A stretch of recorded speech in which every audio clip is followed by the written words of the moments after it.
తాజా 30 తెలుగు వారికి వరుసగా విషాద వార్తలు అందుతున్నాయి. 2 రోజుల కిందట భూమా నాగిరెడ్డి గుండెపోటుతో చనిపోయారు. అంతకు ముందు రోజే దిల్ రాజు సతీమణి అనిత కూడా హార్ట్అటాక్ తో చనిపోయారు. ఇప్పుడు ప్రముఖ నటి అయిన జయసుధ భర్త నితిన్ కపూర్ ఆత్మహత్య చేసుకున్నారు.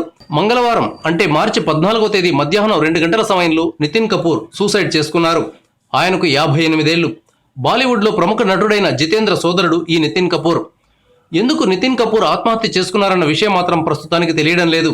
1985లో జయసుధ నితిన్ కపూర్ ను వివాహం చేసుకున్నారు. వీరికి నిహార్, శ్రేయన్ అనే 2 కుమారులు ఉన్నారు.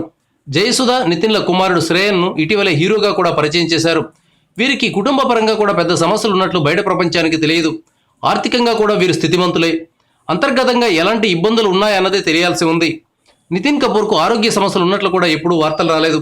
దంపతులు ఇద్దరు అన్యోన్యంగా ఉంటారు, సంతోషంగా కనిపిస్తుంటారు. ఇలాంటి పరిస్థితుల్లో నితిన్ కపూర్ బలవన్మరణానికి పాల్పడడం సంచలనం కలిగిస్తోంది. ఆశా జ్యోతి అనే సినిమాకు నితిన్ కపూర్ అసిస్టెంట్ డైరెక్టర్ గా పనిచేశారు. జయసుధతో పలు సినిమాలు తీశారు. జేఎస్కే ఫిల్మ్ కార్పొరేషన్ బ్యానర్ మీద ఆయన సినిమాలను ప్రొడ్యూస్ చేశారు. హ్యాండ్సప్, కలికాలం, మేరాపతి, సిర్ఫ్ మేరా వంటి మూవీలను తీశారు.